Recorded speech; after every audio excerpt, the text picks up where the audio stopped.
Boa noite a todos. Boa noite, Daniele.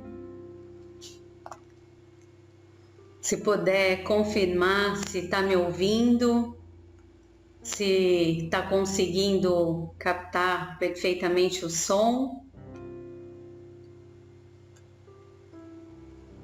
Seu José Amando, amigo querido, gratidão. Tá tudo bem com o áudio, com o vídeo? Estão conseguindo me ouvir bem? A Dai, maninha querida, que estava me auxiliando. Tivemos um rápido momento aqui de tensão técnica. A gente entrou agora às 22.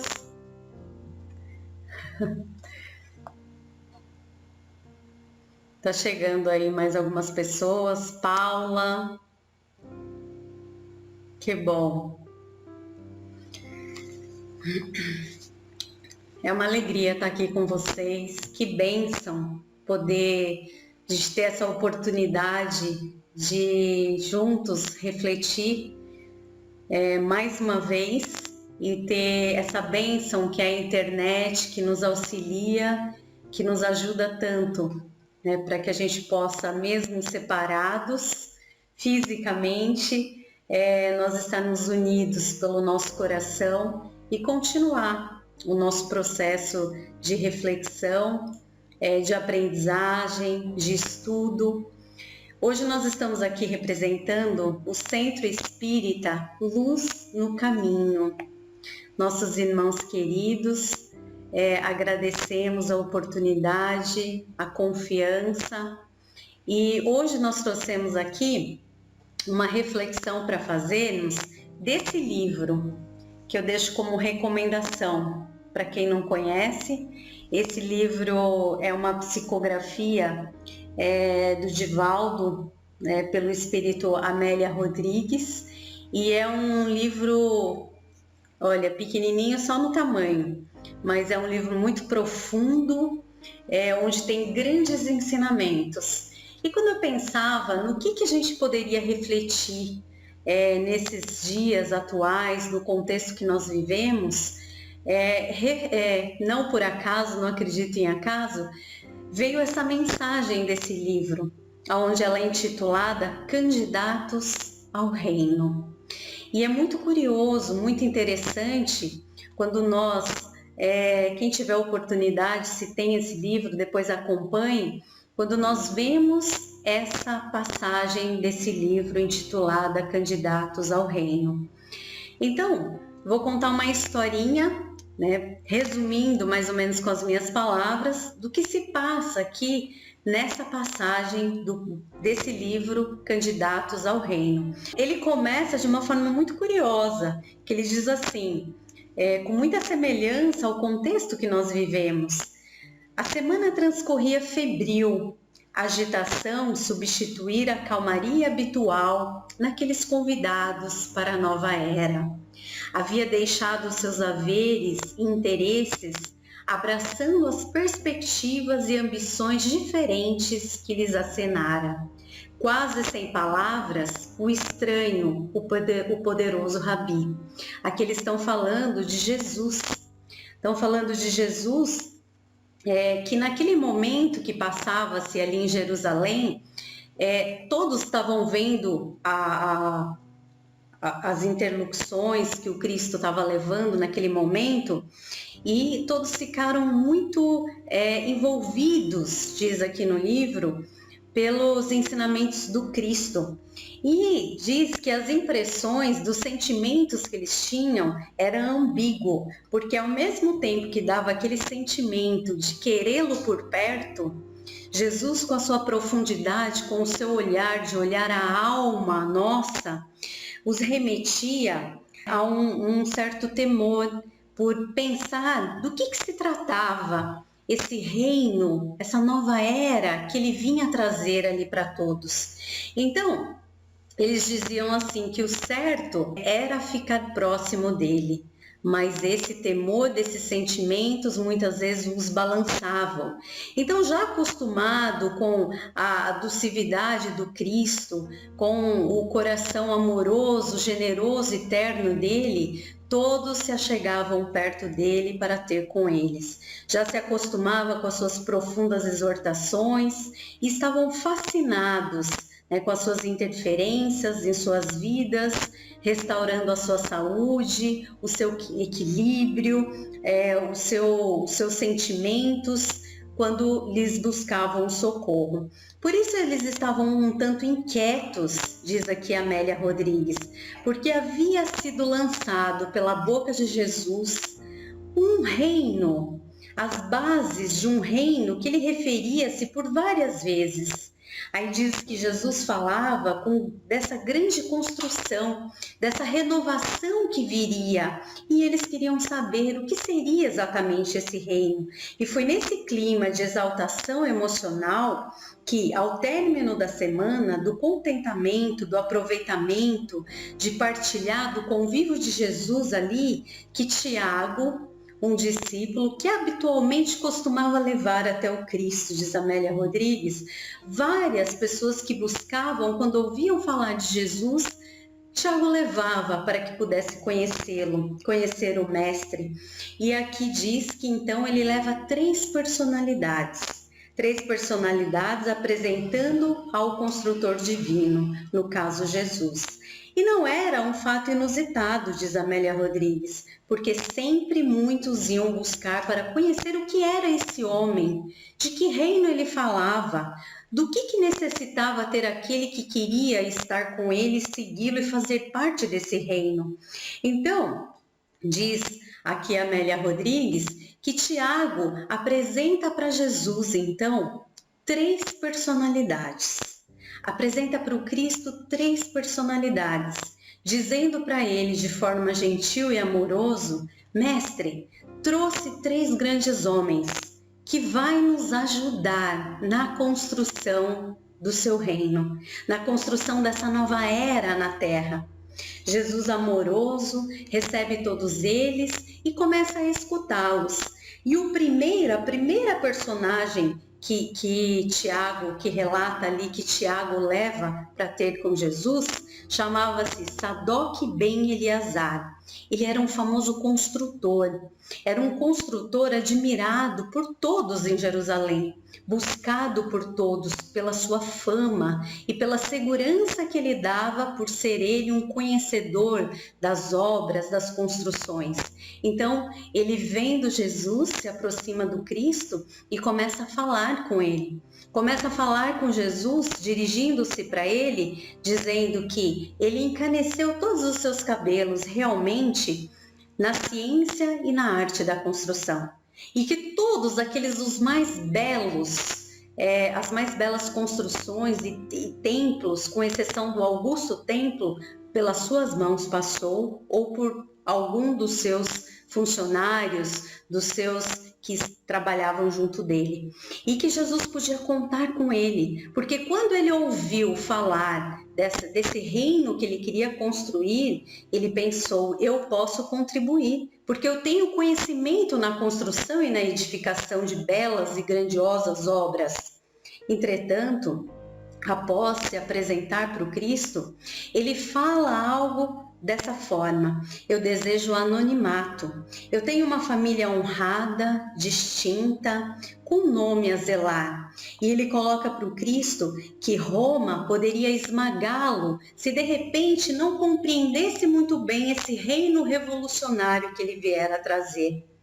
Então pede para Jesus: eu posso auxiliá-lo, trazendo para você alguns funcionários, trazendo para você o meu conhecimento, mas eu preciso me preservar, eu preciso realmente não me colocar em risco, colocando então de forma desnecessária o meu nome, porque tem muitos que estão sobre o meu controle e que necessitam e confiam em mim. O apóstolo, contente pela apresentação desse primeiro homem, traz o segundo para o Cristo. E então, o segundo se chamava Melquiades Bar Josafá. Era um homem muito rico. Diz aqui a Amélia Rodrigues que ele se apresenta para Jesus dizendo já que ele era possuidor de grandes heranças que vinha de há muitos tempos passando por eles de geração a geração. E tendo muito dinheiro, ao ouvir falar de Jesus, da sua obra, ele diz que gostaria de fazer parte, sim, das obras do Cristo e que estaria ali então para auxiliar. Entretanto, ele coloca para o Cristo: eu não posso me apresentar pessoalmente para ajudá-lo nessa obra, porque eu tenho os meus interesses futuros a cuidar.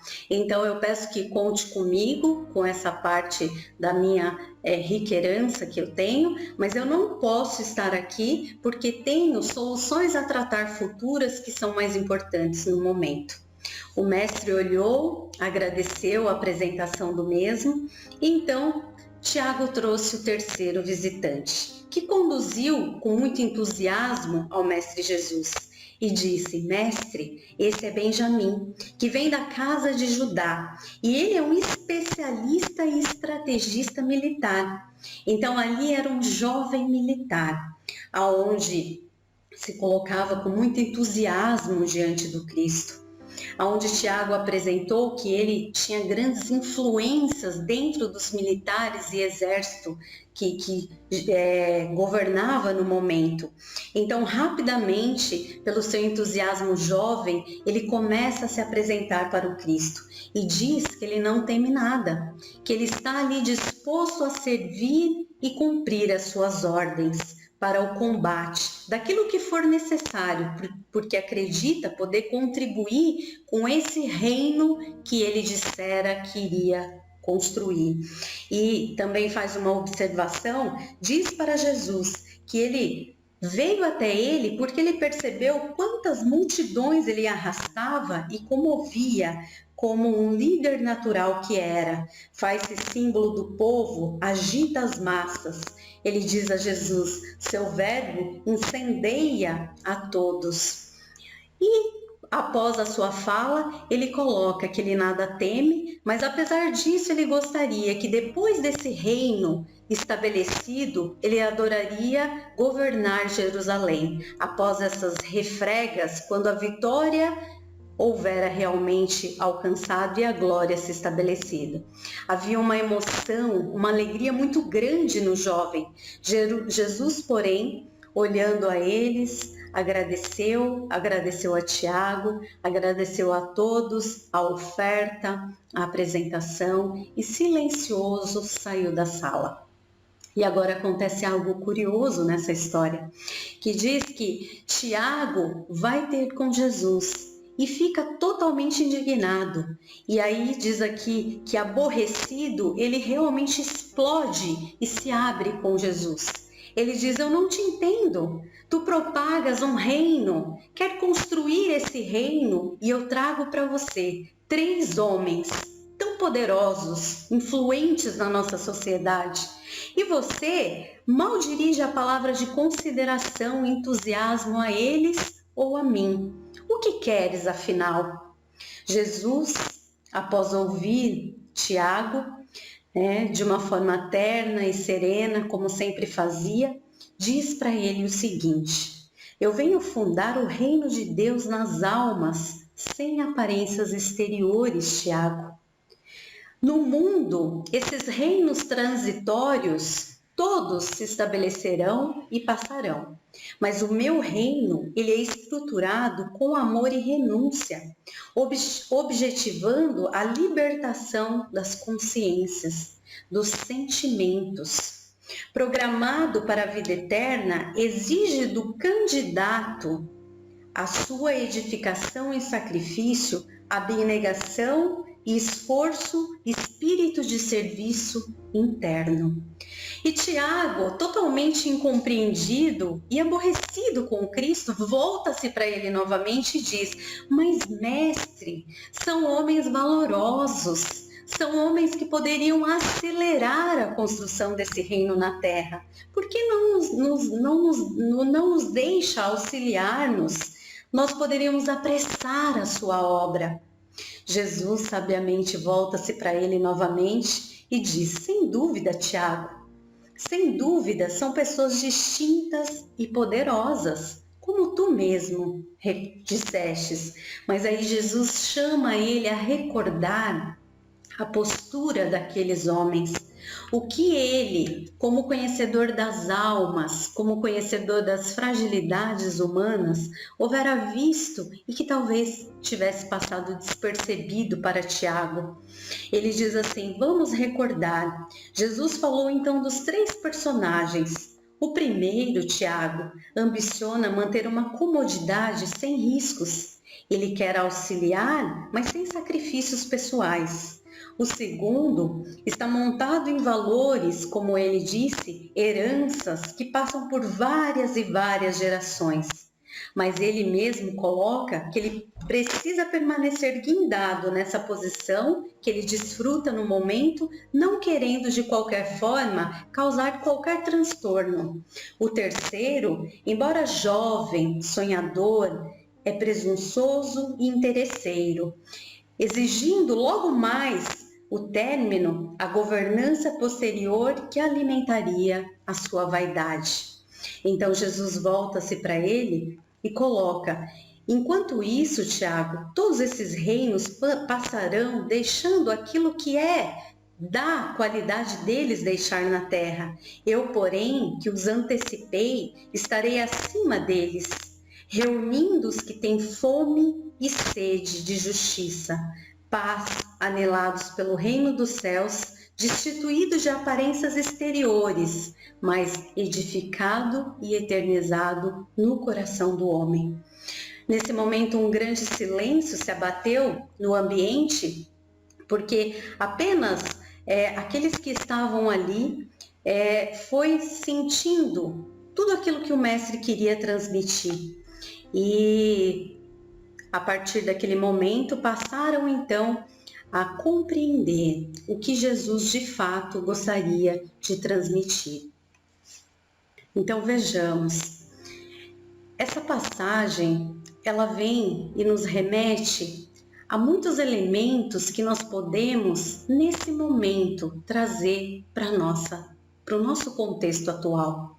E eu gostaria de lembrar aqui, quando nós pensamos nesse título, Candidatos ao Reino, Jesus nos traz uma reflexão: que reino seria esse? Existe alguém especial para que possa se candidatar? Ou será que esses candidatos somos todos nós e não há nenhuma acepção de pessoas por religião, por seja qual for a separação que nós construímos, mas que estamos aqui convidados a nos capacitar a essa nova era? No século XX, Abraham Josuel Heschel, ele foi um rabino austríaco, nascido na Polônia. Ele era um filósofo judeu, professor, especialista nos estudos judaicos, estudioso do judaísmo. E ele escreve um livro muito interessante que eu achei bacana a gente cruzar com essa passagem, intitulado Deus em Busca do Homem. Hoje, o objetivo de Heschel ao escrever esse livro, segundo ele, é fazer com que todos nós compreendêssemos, buscássemos a reflexão do movimento íntimo que conduz a alma humana na busca de Deus. Então ele mostra, sobretudo, um movimento inverso, o de Deus em busca do homem, num eterno gesto de acolhimento. Então é interessante porque, apoiado nas escrituras sagradas, Heschel, na palavra dos profetas, ele aborda temas como, por exemplo, o bem e o mal, o pecado, o perdão, a compaixão, e chama-nos a atenção por uma responsabilidade permanente que nós temos diante da dádiva da vida, e que é a partir dela que nós construímos realmente o nosso sentido de vida e qual reino nós queremos construir. Ele traz algo interessante sobre a compaixão, por exemplo, que ela é manifestada, segundo esse filósofo judeu, no universo através do homem. Ele segue aquela linha de raciocínio que Deus ajuda o homem pela mão do homem. Então, Heschel diz que quem se comove com o sofrimento é Deus.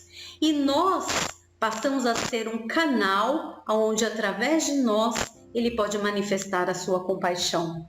Ele vai usar um conceito grego muito interessante chamado pathos, que nos leva a uma reflexão muito curiosa.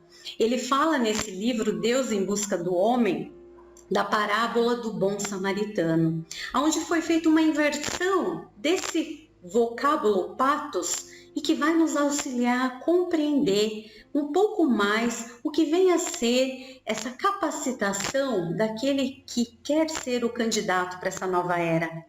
Então, Jesus vai contar, por exemplo, na parábola do bom samaritano, que a gente não vai falar aqui porque o tempo não permite, mas Jesus conta na tradução original, ele diz assim, que o samaritano ele foi movido de íntima compaixão.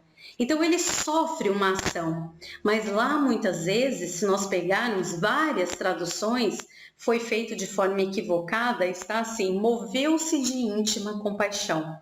Então fica parecendo que ele teve uma compaixão, mas que ele não foi movido para essa compaixão. E aqui está o primeiro ponto que nós gostaríamos de refletir. Porque nessa parábola, a tônica dela era como buscar Deus. Como que nós herdamos essa vida futura? Como ser salvo? Nós, como cristãos espíritas, nós acreditamos que salvação tem a ver com transformação interior. Ressignificar, transformar, elaborar aquilo que vai no nosso coração, para que assim nós possamos ser salvos. E aí Jesus inverte para dizer assim, todos que estão subindo a Jerusalém, e Jerusalém tem uma conotação, uma simbologia dentro das escrituras que também nesse momento a gente não consegue explicar aqui, mas significa essa elevação, aqueles que já estão mais espiritualizados, né? Então ele diz que esses que estavam subindo a Jerusalém, que se dizem espiritualizados ou religiosos, que participavam dos rituais religiosos, lá na parábola do bom samaritano, não fez a sintonia com Deus e não ajudaram o caído. Não estavam preparados para essa ressonância da compaixão com Deus.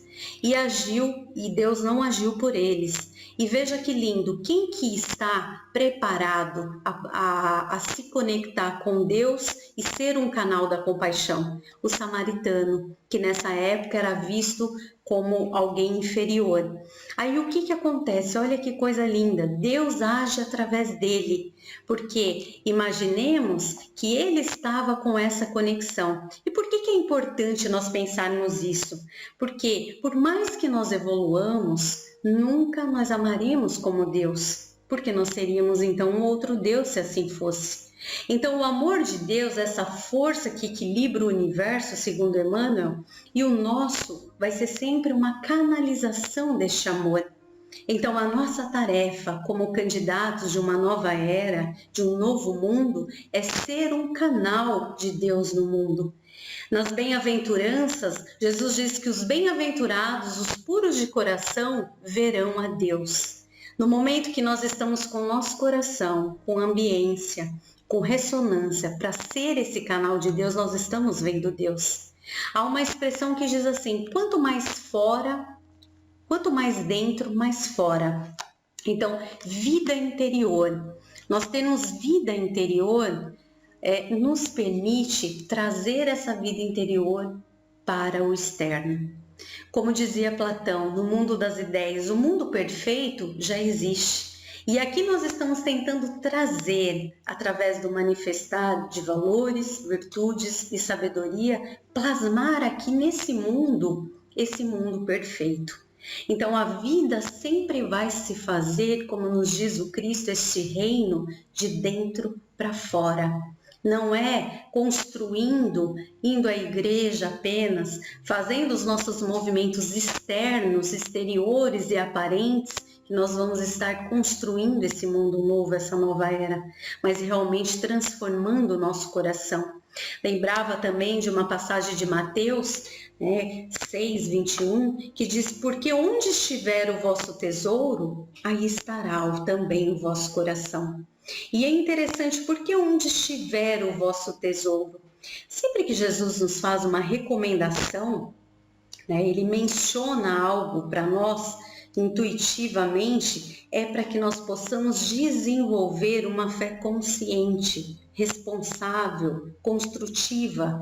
Então, porque onde estiver o vosso tesouro, na terra nós estamos vivendo de forma material, mas nos convida Cristo aqui a termos consciência de que nós somos um espírito, lembrar da nossa transitoriedade aqui.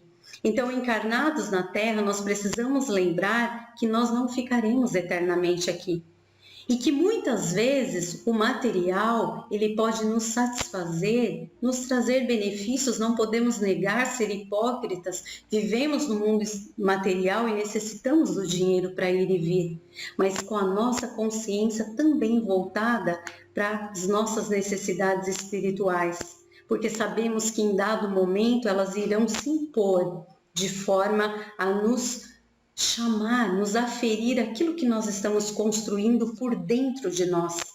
Nós temos o livre-arbítrio e nós podemos assim fazer da forma que nós queremos, mas cada escolha que nós fazemos na nossa vida nos remete a uma consequência, nos remete a um resultado de acordo com aquela escolha.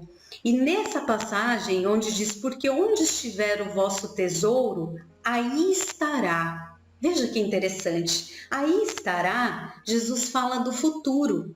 Aí estará. Então, dando a entender para a gente que vai ter uma decorrência dessa nossa escolha. E quando ele continua, aí estará também o vosso coração. O coração, como nós já refletimos outro dia, simboliza o nosso sentimento, o termômetro das nossas emoções, o nosso centro. Se o nosso sentimento ele está como um satélite de coisas inferiores, por exemplo, também inferiores serão as nossas ações e as nossas reações. Então veja, com o sentimento nós nos vinculamos às coisas. Por isso Cristo nos dizer que o reino de Deus está dentro de nós. Então, para que nós possamos construir esse mundo novo, como num contexto que nós vivemos agora, nós precisamos sentir esse mundo novo primeiramente no nosso coração. Porque com o sentimento nós nos vinculamos a tudo e a todos. Onde nós estamos pondo o nosso coração? Essa é a pergunta. Será que nós poderíamos estar fazendo nesse momento?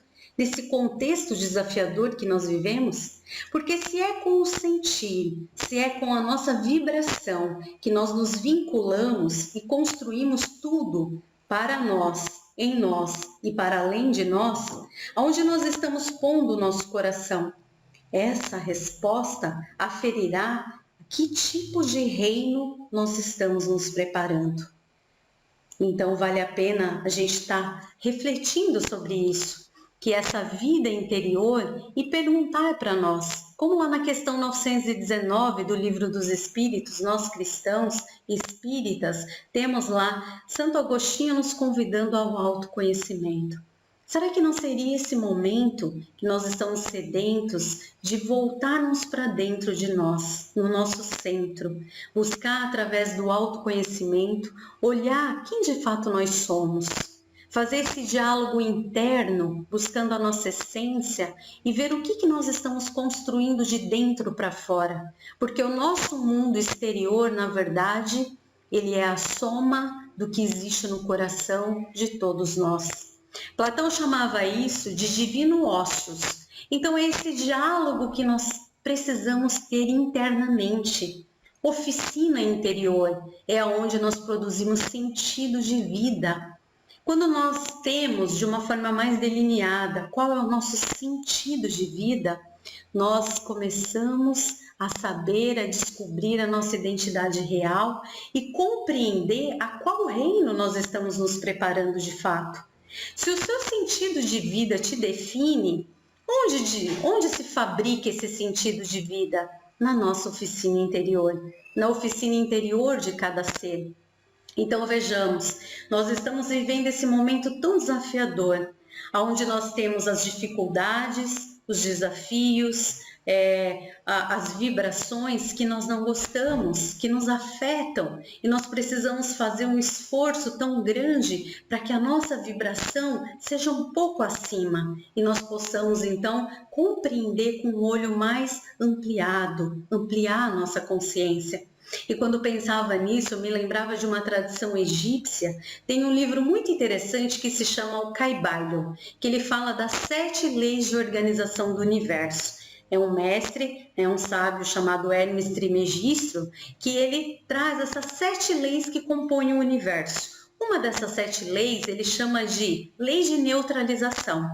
E é muito interessante que ele diz o seguinte, que se nós estamos levando, pancada de uma força, é porque nós estamos muito semelhante, no mesmo nível que ela. E isso, quando nós somos pais, nós podemos perceber, por exemplo, quando nós temos os nossos filhos e vemos eles brigando, por exemplo, com as crianças. A gente só consegue ir lá e auxiliar porque a gente está num nível de consciência acima e nós compreendemos que aquela briga não faz sentido. Então, se alguém te ofende, por exemplo, é porque normalmente quando aquilo fisga no nosso coração e nos afeta, é que nós estamos numa sintonia muito próxima e por isso que aquilo nos fere.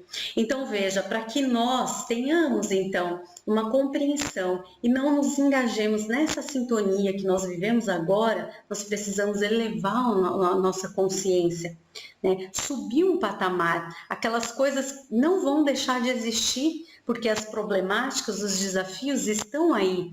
Mas faz parte de uma mecânica natural da vida, mas a gente vai ter uma percepção diferente e vamos ser afetados de uma forma diferente. Pensemos numa metáfora. A geografia terrestre que nós temos. Então, a geografia terrestre, ela é sempre instável. Nós temos o Sol aqui, e aqui nós temos cumes, vales, abismos, mas o Sol, ele sempre brilha para todas as geografias abaixo, né? Não faz nenhuma acepção. Então, existe algo lá em cima que é o Sol, que observa essa geografia terrestre que não oscila de jeito nenhum. Dentro de nós também existe esse Sol, que é a nossa consciência. E se você está subindo, descendo, compensa, descompensa, fica muito apavorado, com medo, com pânico, muito provavelmente seria interessante você se perguntar se você não está se escravizando a essa geografia terrestre, aos nossos sentimentos mais periféricos. Mas nós podemos fazer o que então? Verticalizar a nossa consciência. Conectar o nosso sentimento, o nosso coração a essa consciência maior que existe em nós, o nosso interior, o nosso Sol, Deus em nós. Existe um foco dessa consciência, então, que vai sair desses problemas apenas e vai ser verticalizado. Nós precisamos acreditar e experimentar que existe essa outra possibilidade em nós, para que nós começemos a construir isso de dentro para fora. Nós temos dentro de nós uma gama de emoção muito forte, o gradiente ele é infinito, né? E nós vamos escolher qual nós vamos deixar fluir. E aquilo que nós deixamos fluir de nós nos define. Tem um filósofo brasileiro chamado Humberto Roden, que eu gosto muito, ele é sensacional, que ele dizia assim: o eu divino é uma luz coberta pelo invólucro opaco do ego humano. E não é muito interessante, é a mais pura verdade, pelo menos eu compreendo assim, nós temos a nossa divindade e nós abafamos isso. E nós procuramos construir o nosso sentido de vida nos nossos reinos passageiros e terrestres. Então a vida é essa questão de percepção, de ver esse divino e buscar essa essência dentro de nós. Porque a nossa meta aqui ela é evolução para todos nós, é desenvolvimento integral, pleno, e nós podemos construir isso de dentro para fora. Aliás, é só dessa forma que nós vamos, de fato, atender esse pedido de Jesus de sermos esses candidatos dessa nova era, espalhando convites ao seu redor, espalhar uma consciência, embelezar o mundo com a sua presença, deixar um pouquinho melhor o mundo do que quando aqui nós chegamos. Como? Te convido a um exercício a partir de agora. Se comprometa, a partir de hoje, amanhã, 3 vezes por dia, mentalmente. Crie uma máxima, pense numa frase, uma música, ou alguém que você respeita muito e coloque como pano de fundo da sua consciência.